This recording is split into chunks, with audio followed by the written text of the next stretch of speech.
At She Can, we tell women's stories. We show their journeys, how they got to where they are today, because it's easier to be what you can see. And I'm really excited to welcome Michelle Mekky today. Michelle, welcome to She Can. You're an award-winning broadcast journalist and public relations executive. You're the founder and CEO of Mekky Media, a public speaker, trainer, a board member of Triage Cancer, and a masterclass teacher. Tell us a bit more about yourself. Thank you so much. I'm really excited to speak to you today, and thank you for that nice intro. So yes, I own Mekky Media. It is a boutique PR agency based here in Chicago with clients across the country and even internationally as well.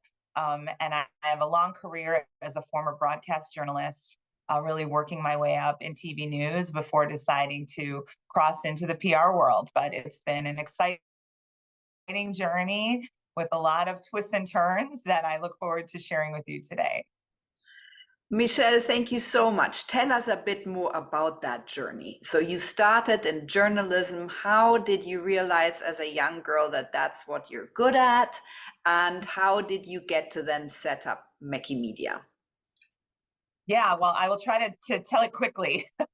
But when I was in high school, I, of course, like most kids, have no idea what I want to do. But I had an English teacher who suggested I try joining the newspaper, and he said I was a good writer, and he pushed me in that direction, and I absolutely loved it. I fell in love with writing. I wrote a column about the passing of my grandmother when I was just a senior in high school, and it received so much attention, and I saw how much I could impact people through journalism, right? And so I was definitely convinced that's what I wanted to do.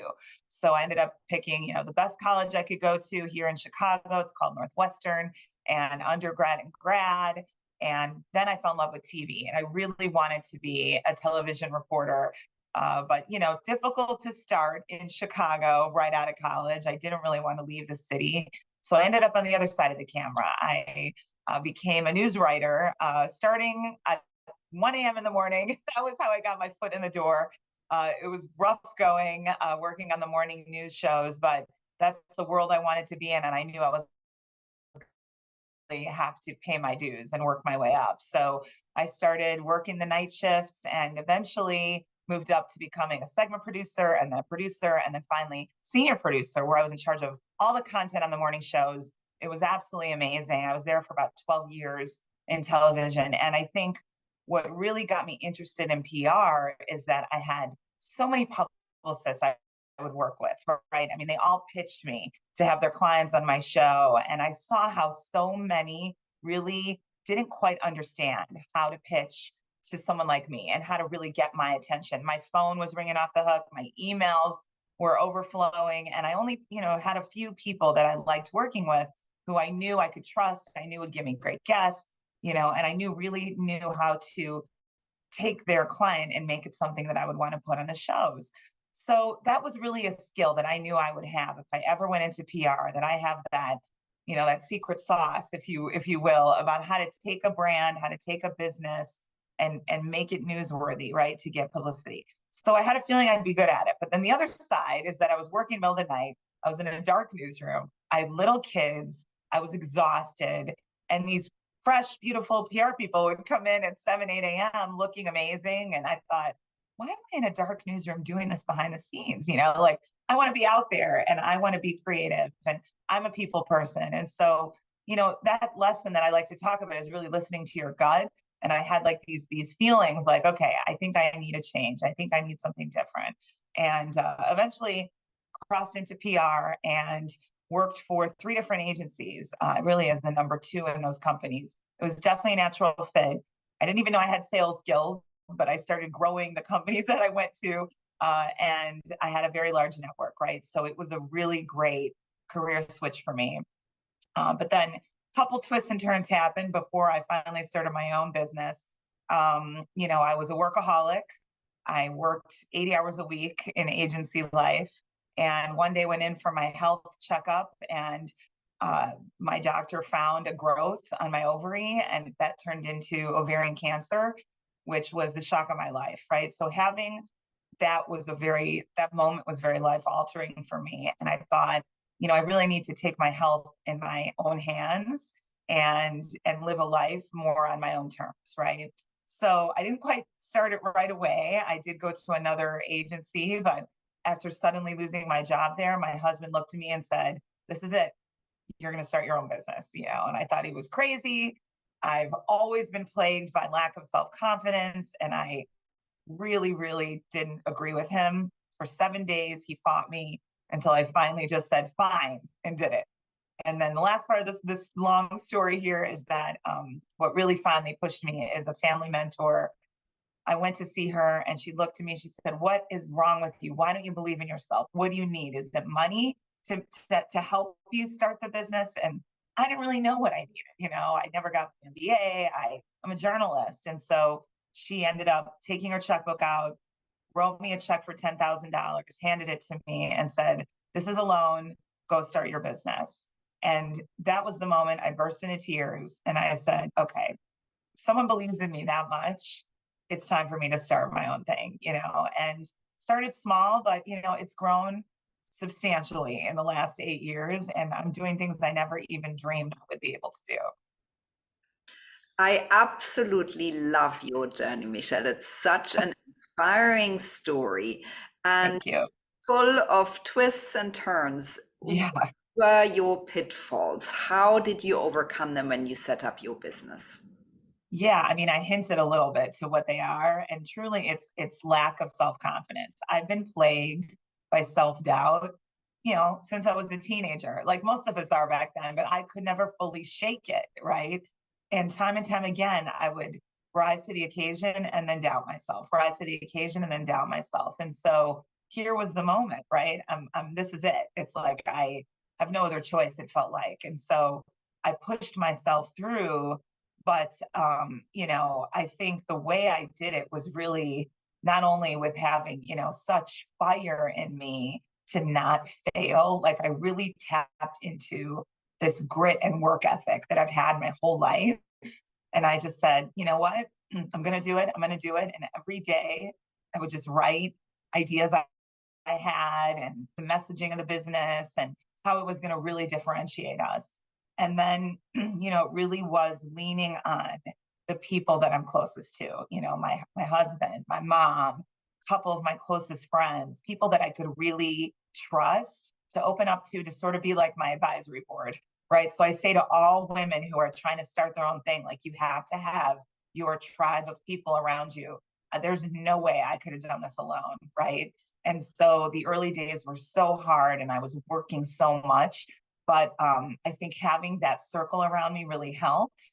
And then of course, finding a mentor, like that mentor who extended, a hand to me to help made me believe in myself. And so along the way, we're always going to have doubts and we're always going to need to bounce ideas off of people, but having someone like that you could trust, who's been there, who's walked those shoes, who had a business, she sold her business, really helped me figure out the steps to take. I love all of that. So you've overcome health challenges and you've set up your own business, you grew a family. What's your main motivator? So this is a tough question for me because sometimes I don't even know, it's like it's something in me that just is driving me forward. And I think, I've had that like achieving desire my whole life, but now it's really just to be the best person I can be, where I can look at myself and be proud of myself. I'm the type of person that has that negative talk sometimes and always says, Michelle, you could do better. Michelle, you could do better. And now, I just want to feel happy, and whatever that looks like. It's different for everyone. For me, I definitely am motivated by the kids, by showing them a good example. I never knew that my kids even looked up to me, right? I mean, it's not like when they're teenagers or young adults are they saying those kinds of things to you. But one time my daughter, when she was receiving an award, mentioned her mom as her role model, and that really struck a chord with me. And I thought, wow, like I am really affecting, them, their friends. They look up to me in many ways. And so I need to live a life that I'm proud of and show them how to even go further than I've ever done. Right. So that's really, I think, what really drives me. Michelle, and what top qualities do you think you have that make you so good at what you do? You're obviously a very talented journalist or storyteller, broadcaster.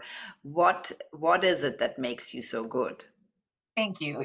I've always, before starting my own business, right, worked for other people. So I was that number two in those agencies, which was a tremendous opportunity and experience. But I don't think I really tapped into my gifts until I started my own business, and it was my name on the door, my face out there. And I realized that it's my ability to connect with people, to make people feel comfortable, to really, have this almost like magnetic gift that attracts people to me. And I've noticed that, that is what has really driven our success. Yes, of course, I'm a good journalist, and I try to be a good boss and a good leader and all the things, that you need to be. But I think it's really earning trust from clients who are going to hire you and feeling connected to people that has really been a gift that has helped me grow this business. And I want to take it even further. Michelle, and what top tips would you give to an entrepreneur? What are the top things to do to have a really good PR campaign? For a good PR campaign. So, good PR campaign, number one, you have to really understand how to tell your own story. So many people don't understand how to really just speak about their business, from an elevator pitch to, the top 5 talking points about who you are, what you do, and what makes you different. This is really a key part of what we do when we ramp up with new clients. We put them through our process where we are doing all kinds of research and auditing the competition and helping people really understand what's the difference between, website copy and actually telling your story. So that is very important, to really take time to get comfortable speaking about your business and defining your story. Just like mine, I told you, was surviving cancer, losing a job, having self-doubt. We all have those stories, and we shouldn't be afraid to put them out there and really show our authentic self. Number two, it's really, being able to target the right outlets when you want to get publicity, and find out who are your clients paying attention to.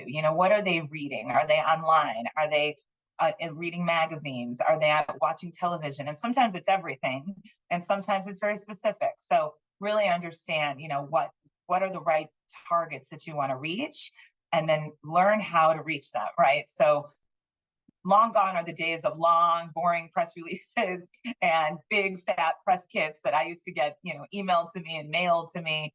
We really need to catch attention of people quickly. Sometimes it's even on social media, right? So learn how to pitch yourself, learn the key selling points and how to fit yourself into the news. So you're not just pitching a commercial, but you're really pitching what you're going to do to impact their audience if they cover you. I think those would be my top 3. And then if I'm going to add like one more, it would be just give it time, because it doesn't happen overnight. And so a lot of times we get people that call us up and say, I want to launch my product like next week. I need a press release. And, I always say, like, listen, I could do that, but you really need to give it a good amount of time to really see those results. So don't pull the plug too quickly. Michelle, I feel like you've said them to me. I have benefited so much from these tips already, and literally the thing where you have to really get down and tell your story well. Yes. I'm refining it since a year, and I sometimes feel, am I there yet? So yeah, really a tricky one. Yeah, and I do talks now where I really teach people kind of how to frame themselves in a way that you're really making an impact. And I don't shy away from being truthful and being who I really am. And I feel like that's when I really started to make an impact, and thought leadership and personal branding, it's all part of it now. So leaders like us and your audience really need to think about that. and make sure they're comfortable with it. And it does take time. You're right. I've messed with mine many times over and over. So it gets better. It gets better the more you work on it. Yeah, So. yeah, yeah. Michelle, so who are your role models? Who are the people that inspire and motivate you? Wow, I definitely look to some of the most successful women that have been able to overcome their own challenges. People like Oprah Winfrey, I've always looked up to. Jennifer Lopez for looking insanely amazing at my age and constantly reinventing herself.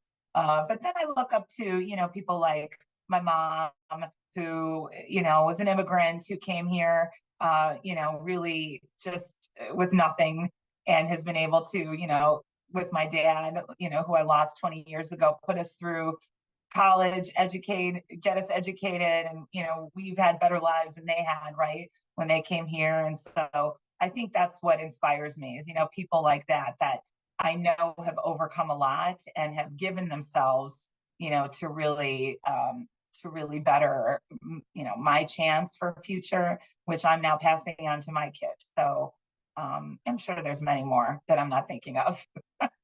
Michelle, and what are your plans and goals going forwards? What are the next couple of years going to look like? Yeah, well, that's a great question. We're definitely on a growth pattern with my company. We want to continue to grow and take on, more clients, more stories that we can tell. But I myself really want to pull out more of the day to day and do the things that I'm passionate about. And that's doing talks like this, doing coaching sessions on elevator pitches. I absolutely love media training and public speaking training. I'm very passionate about that, and to travel and tell my story. So, we'll see what happens, but that's definitely my dream. Michelle, you've been really hugely inspiring. You've given us amazing tips. Thank you so much for telling your story to She Can. Thank you, Stephanie. Thank you for having me so much. I'm honored to speak to you.